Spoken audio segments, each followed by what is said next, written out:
ሄርሙም ደግሞ ግድ አልሰጣትም ነበረ የእሷ ንግግርና አይኑ አብርሽን ብቻ ነበር የሚያየው። በጣም አሳዘነችኝ በእውነት የኔ ናት። እሺ እና በጣም ያሳዝናል። ሄርሙ ያላት ነገር በጣም እጅግ አናዶኛል። በጣም ግን የጤና ቤተሰብ በድጋሚ መጥቻለሁ። በድጋሚ ደግሞ የመጣሁበት ምክንያት ብዙዎቻችሁ እያለቀሳችሁ በቲክቶክም እንዲሁም በቴሌግራም እየገባችሁ ደወልሽ ወይ ቡዜ ጋር ምን ተፈጠረ ጋሺ ጋር ደወልሽ ወይ እያላችሁ ነበረ። ለማንኛውም ዛሬ የሚለቁትን ቪዲዮ ምን እንደተባባሉ ይኸው እየደወልኩ ራሳችሁ ትሰማላችሁ። ዛሬ እንግዲህ የሚለቀቀው ቪዲዮ እንደተነገረኝ ከሆነ ማለት ነው እዛው ነው እንትን የሚሉት። ቆይ ካነሳችልኝ ወደ ጉዳዩ ልግባ። የምር ግቢ እየጠረኩ ነው። ይኸው ላብ አልቦኛል። እና ልጅቷ ስታነሳልኝ ነው ወደ እናንተ የመጣሁት። ከዛ ቆይ ብዬ ወደ እናንተ ካሜራ ከፈትኩኝ ማለት ነው።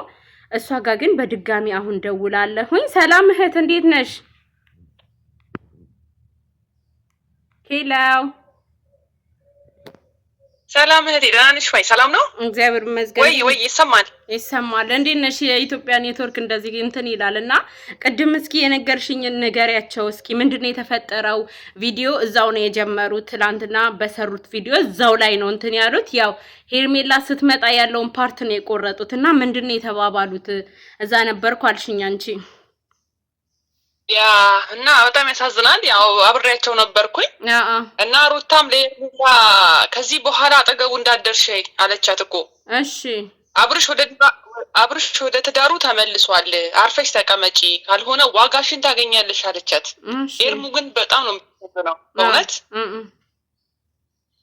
እና ሄርሙም ደግሞ ግድ አልሰጣትም ነበረ የእሷ ንግግርና አይኑ አብርሽን ብቻ ነበር የሚያየው። በጣም አሳዘነችኝ በእውነት የኔ እናት። እሺ እና በጣም ያሳዝናል። ለሄርሙ ያላት ነገር በጣም እጅግ አናዶኛል። በጣም ግን የጤናው አይደለም። ኤፉም ለሄርሙ ለመንካት ሲፈልግ ሚኪ ስርዓት አላለው። ኤፊ እንትን ሄርሜላን የሆነ ነገር ሊል ነበር። የስ ከዛ ሚኪ ያስቆመው ስርዓት አለው። ሚኪ እኮ መጀመሪያም ትላንት ወዲያም በጣም ተናዶ ነበር። እንዴት እንደዚህ ይመኛታል? የወንድሙ ሚስት ሆና እንዴት ይመኛታል ብሎ ሚኪ በጣም ተቆጥቶ ነበረ። እሱን ማግኘት እፈልጋለሁ ወላ ምናምን ብሎ እየዛተ ነበር ሚኪ ማለት ነው። በዛው ሚኪ ደስ ብሎኛል። ጎበዝ ነው ለእህቱ የምር። አዎ እንኳንም ይገርምሻል፣ እንኳንም ሄርሙ እንኳንም ይዛው ሄደች ሚኪን። ለምን ብቻዋን ነበር? ወንድም መከታ እንኳን ይዛው ሄደችና እሺ አሁን እኔ ማወቅ የፈለኩት ማለት ነው እንደው አብርሽ ለሄርሜላ ምን አላት? እንደው ምን ማለት ይሄን ነው ማወቅ የፈለኩት። ረስቷታል ነው ምንድነው? በቃ እኔ እየተንተባተበ ሳየው አይኖቹ ደግሞ እንደዚህ ቤተሰብ አይታችሁታል። አይኖቹ እንደዚህ ይላሉ ዝም ብለው ማለት ነው። እንደዚህ ማለት በራሱ ባምሮ አይደለም ያለ። ሄርሜላ ላይ ደግሞ በአካል እንዴት ነበር? እስኪ ይሄንን ልትነግሪኝ ፈልጋለሁ። ደግሞ ለኔ ምን ብዬ ልንገርሽ? አሁን እኔ እንደዚህ ነው ብዬ ምንም የምተነትንልሽ ነገር የለም። ራስሽ በቪዲዮ ታይዋለሽ። በቃ በጣም ያስጠላል። አብርሽ ለሄርሜላ ያላት ነገር ነው ወይስ? አዎ ለሄርሜላ ያላት ነገር። እሺ በቪዲዮ ታይዋለሽ ወይም ታይዋለሽ። በቃ ይሄንን ነው ልልሽ የምችለው። በጣም አስከፋት ማለት ነው። ያ አሳዝኗታል። በጣም የተከፋችው። አይ አብርሽ የጤናው አይደለም። ለማንኛውም አብርሽ ያለበትን ሁኔታ ንገሪ። አብርሽ ለአሁኑ ደህና ነው፣ እስካሁን ባለው ደህና ነው። ግን ያው አይምሮ ብቻ ተሰርቋል። ዞሮ እነሱ እንደሚፈልጉት ነው የሚሆነው። አዎ እሺ ቡዜ አልመጣችም? እነሱ ወዳሉት ነው። ቡዜ አልመጣችም። አልወሰደችው። እሺ እህቴ አንዴ ላሰናብታቸውና እኔም ግቢ እያጸዳው ስለሆነ እደውልልሻለሁ። ያው ኤርፎን አድርጌ እናወራለን። እሺ እኔና አንቺ እነሱን ላሰናብታቸው። እሺ በጣም ነው የማመሰግነው። ግን እሺ ቤተሰብ እንግዲህ በጣም ይቅርታ። እሺ እኔ በጣም ነው የተናደድኩት። ግን እዚች ጋር ለአብርሽ ቤተሰብ የለም ወይ? ቡዜ ለምንድን ነው መታ ወንድሟን ማትወስደው? የእውነቴን ነው የምላችሁ። ቡታጅራ ቢሆን ጋሼ አለ። አዲስ አበባ ስለሆነ ለምንድን ነው ቡዜ ወንድሟን ወስዳ እቅፍ ድግፍ አድርጋ ማትንከባከበው። የምሬን ነው የምላችሁ። ዴቫ ታውት ሽልጥልጥ ሆኗል። ዴቫ ሽልጥልጥ። እኔ በጣም ነው ያናደደኝ። ዴቫ ራሱ ሳይቀምስ አይቀርም። እኔ ምንድነው ወንድሞቹ በጣም በቃ አይወዱትም መሰለኝ አብርሽን። እናንተ የሆነ የሚወዱት ይመስላሉ፣ ግን የሚወስዱት መንገድ ጨለማ መንገድ ነው። ግን ቡዜ ስለነቃች ሁሉንም ነገር እያወቀች ስለሆነ ቡዜ ለምንድን ነው አብርሽን ማትወስደው? አሁን እዛ ቪዲዮ ላይ ቡዜ መታ እንዳልወሰደችው የተነገረ። እንግዲህ ዛሬ ምን ይፈጠር ምን አላቅም። የሚለቀቅልን የትላንትና ቪዲዮ እየቀረጹ የነበረውን ሄርሜላ የመጣችበትን ፓርት ነው ዛሬ የሚለቁልን። ገባችኋ? ዛሬ ደግሞ የተፈጠረውን ነገ ነው የሚለቁልን። ግራ አትጋቡ። እና በመቀጠል አብርሽ ደህና ነው፣ ተረጋጉ።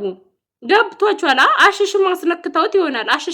አሽሽ እኮ ሰው ሲነካ ማለት ነው ቅብዝብዝ ነው የሚያደርገው። አብርሽን ልብ ካላችሁት እንደዚህ ነው የሚለው። ምንም የሚያወራው ነገር ሲጀምር እዚህ ዓለም ላይ ከዚህ በፊት የነበረ ራሱ አይመስለውም። ራስቶታል ሁሉንም ነገር ማለት ነው። ልጁን ብቻ ነው እያስታወሰ ያለውና ተረጋጉ፣ ምንም አይፈጠርም። ቲክቶክ ላይ እያለቀሳችሁ እየሰማችሁ ነው። አብርሽ መከታ እያላችሁ ስቅስቅ እያላችሁ እያለቀሳችሁ። አብርሽ በጣም ደህና ነው እኮ ጀስት በቃ አምሮን ነው የወሰዱበት። እሱ ደግሞ እየተረጋጋ ጸበል ይገባል፣ ይረጋጋል፣ ይመለሳል። እናንተ ተረጋጉ፣ አታልቅሱ። እንዴ ሰው ቤት ነው ያላችሁት። ምን ሆናችሁ ነው? ሲቀጥል የሄርሜላ መተት አልቆ ነው ምናምን የምትሉ፣ ሄርሜላ እኮ እንደ ሩታ በድንገት መታ አይደለም አብርሽን የወሰደችው። ሄርሜላ በፍቅር አባብላ ፍቅር አስዛ ነው የወሰደችው። ገባችኋል? ልትረዱ የሚገባው ነገር ሩታ ናትን እንጂ ትላንት ወዳ በዚህ ሳምንት ሄርሜላ እያለ የነበረ ልጅ በድንገት መታ ሩታ ናት ላጥ አድርጋ የወሰደችው። እየዛተችም የነበረችው ሩታ ናት። ሄርሜላማ 10 ወር ነው 11 ወር አብርሽን እየተንከባከበች ነበር። ወንድ ልጅ ደግሞ አይደለም 11 ወር 3 ቀን ከተንከባከባችሁት ከህሊናው አትጠፉም ማለት ነው። ሶ ዋይ ለምንድን ነው ሄርሜላን ከመተት ጋር የምታገናኙት? ኖ ኔቨር። ሄርሜላ ምንም ያደረገችው ነገር የለም። ሄርሜላ ንጹህ ናት። እየፎከረችም እየዛተችም የነበረው ሩታ ናት። ሩታ እንደምትፈልገው እያደረገችው ነው ማለት ነው። ገባችኋ? ይሄ ነው ያለው ነገር።